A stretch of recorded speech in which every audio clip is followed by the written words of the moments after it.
I'd like to start this discussion with a question that hopefully will allow our kababayans who are watching, listening, to understand the situation. Of course, I pose it also to the parties.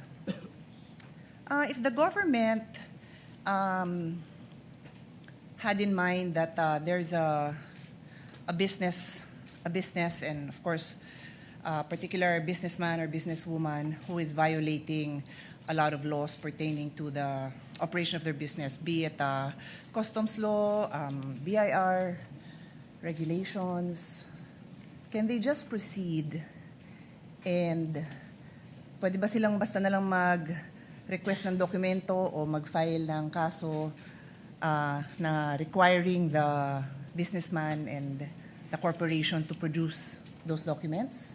Pwede ba? So yun ang pag-isipan natin, no? Kasi yun ang tanong eh. Similarly, ginagawan ko lang ng ibang analogy para maintindihan ng mga kababayan natin. So this is the essence, dear colleagues, parties, of the principle of due process. This is ingrained in our Constitution. Totoo po na may karapatan ang gobyerno at obligasyon ng gobyernong patakbuhin ng maayos ang gobyerno, but it is always with due respect to the rights of every individual Filipino. That is the right to life, liberty, and property. So bago mo sagasaan yung right to life, liberty, and property, siguraduhin mo lang na may basehan ka. Yun lang naman ang sabi. So of course, ako, gusto ko talaga na maayos ang patakbo ng gobyerno para if somebody's life is also in danger, then government has to step up and prevent somebody's liberty. Kasi nga, sinasagasaan niya yung life and liberty ng ibang tao. So it's a balance, no? I think we can all agree it's a balance. So I want to go straight into a landmark case and I will ask both parties for their legal opinions on it kasi it is a legal proceeding. Pero gawin niyo lang simple para hindi masyado complicated para sa mga nakikinig sa atin. So in the landmark case of Stonehill versus Diokno, 1967 pa po to, karamihan ng mga lawyers hindi pa pinapanganak. The importance of due process was highlighted and the Supreme Court discussed 2 points. General warrants are void. Sabi ng Supreme Court, a warrant must be issued on probable cause for one specific offense and must particularly describe the thing being seized. So kailangan particular ang description dun sa warrant. Warrants that leave it to the discretion of the officers serving them to decide what to seize or general warrants are outlawed by the Constitution because they place the sanctity of the home and privacy at the mercy of prosecutors. So sinabi dito na kailangan specific. Take note warrant ito ha. Supina naman ang pinag-uusapan natin. Alam ko po yun. Pero I'm pointing it out kasi ang magiging tanong ko later on is kung relevant ito sa kaso. Okay? The other principle that was established in Stonehill versus Diokno was the exclusionary rule. Evidence obtained through an unconstitutional search is inadmissible for any purpose in any proceeding. Ito po yung tinatawag na the fruit of the poison tree.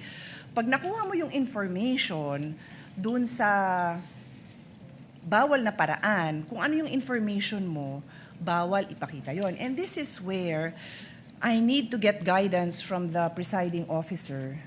If I'm allowed, I don't have to name names, to share the discussion that we had in caucus para lang mabanggit ko na ito yung mga provisions of law na napag-usapan. Am I allowed to do that? Would you like me to approach you? Please let me know because I will abide.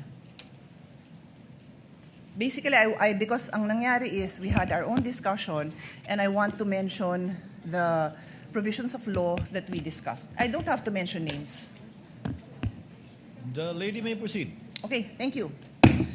So, tungkol dito sa exclusionary rule, ulitin ko, fruits of the poison tree, dun nga sa aming very open discussion, and I thank many of our colleagues who were I think we engaged in a fruitful discussion for some, not for all. I think yung iba talagang gustong makipag-debate at di-debate kasi gusto ko rin matuto, no? I think all of you will attest na I also wanted to learn from all of you kung anong perceptions nyo sa batas, kung ano din yung sinasabi ng mga abogado nyo. So dun sa fruits of the poison tree, sabi ko, kung yung pinanggalingan ng mga dokumento bawal na kunin ng basta-basta, then paano mo gagamitin? And meron kasing observation na lumabas na kasi yung documents na yon sa House.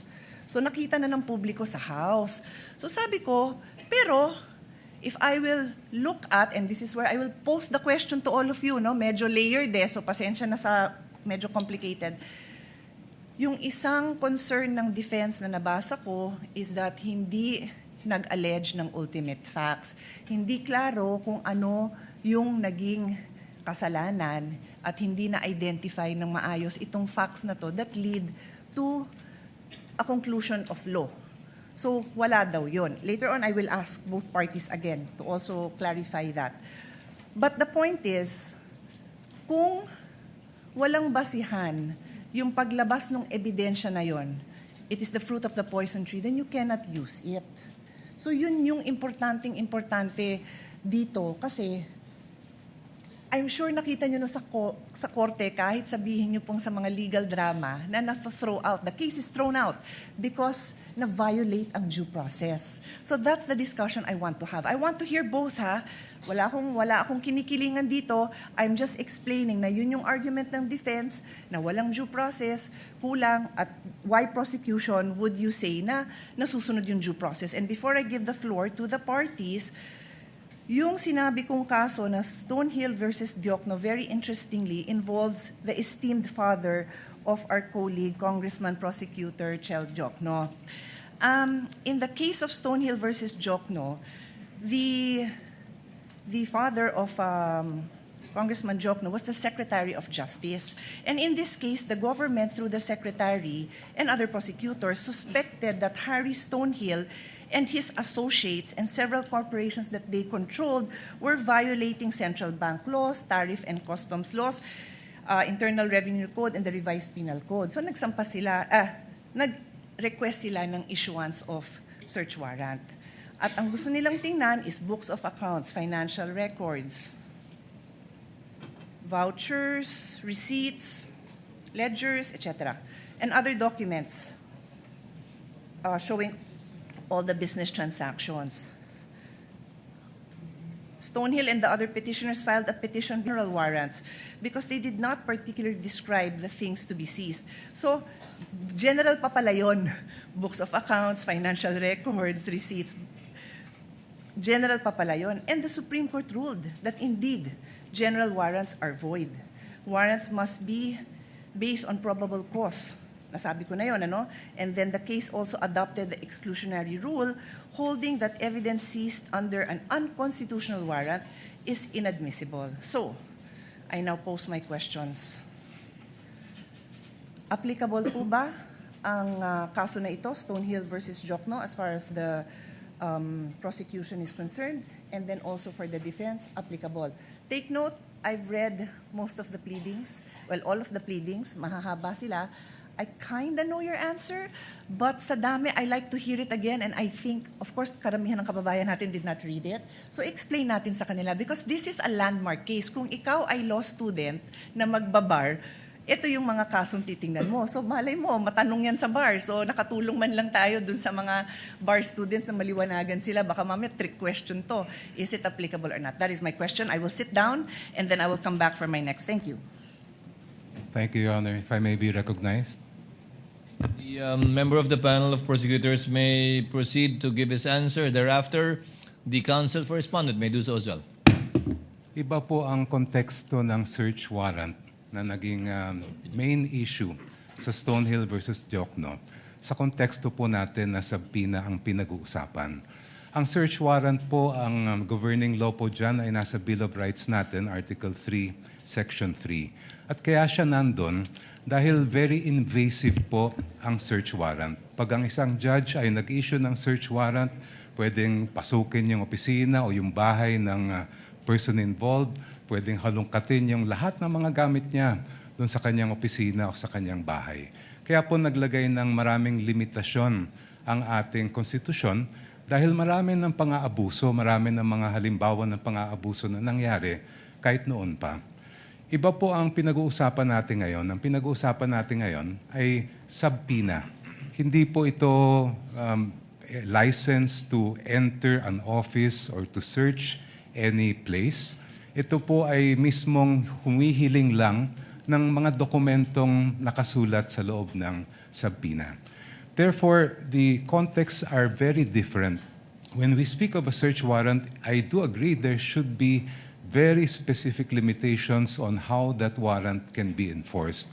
Pagdating naman po sa subpoena, meron din po yan, but that is not governed by the Constitution.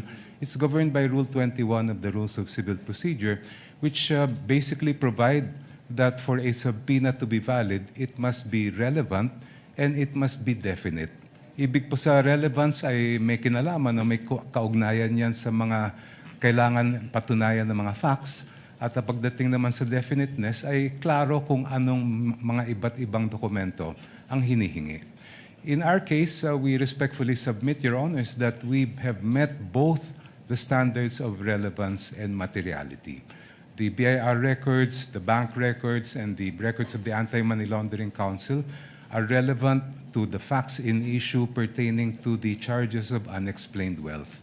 Hindi po natin malalaman kung talagang merong unexplained wealth ang Vice President kung hindi natin mabubuksan yung kanyang mga bank records, kung hindi rin natin makikita at mailalatag ang anti-money laundering at BIR records po nila. And insofar as definiteness is concerned, we have specified the particular documents that we are requesting, and we have included as well an explanation of why those are important. Kaya sa aming pananaw po ay we have satisfied the requirements for a subpoena duces tecum. Thank you. Mr. Presiding Officer, before we recognize the defense, just a quick follow-up question. Hindi ko may lapit eh. Bigyan ko ng time na bulungan muna siya ng kasama I'm niya. sorry. Okay na kayo? No, it's okay. It's okay. Senator Judge Pia, would you like the counsel for respondent to answer? Not yet, Mr. Not yet. Yeah, my Okay. request was if I Okay. I'll just ask a follow-up question. You may proceed, Thank ma'am. you. Thank you for that. I appreciate his honor's response. May I simply point out, and again, please give me your explanation. Tama ho yung pagkabanggit nyo na yung nature ng search warrant very invasionary, di ba? Because it requires that pasukin yung bahay, halughugin yung gamit.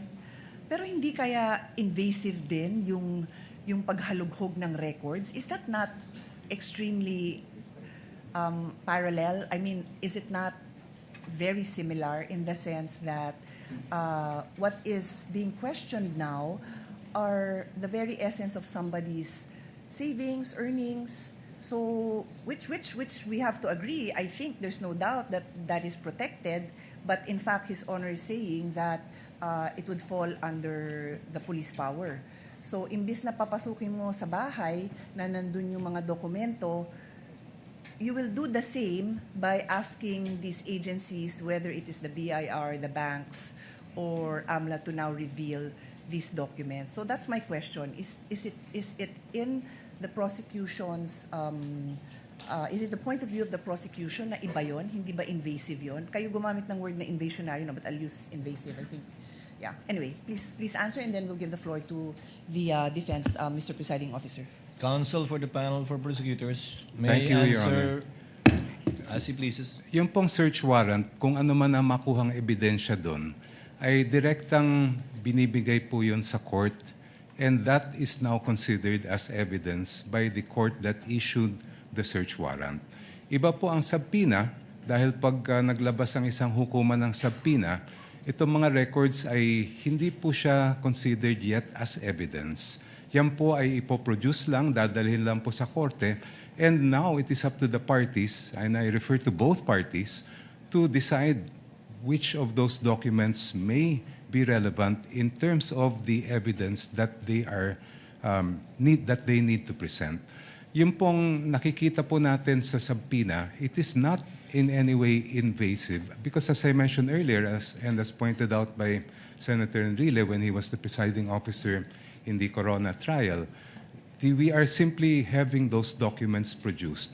The admissibility of those documents will only be determined after, if offered by the parties.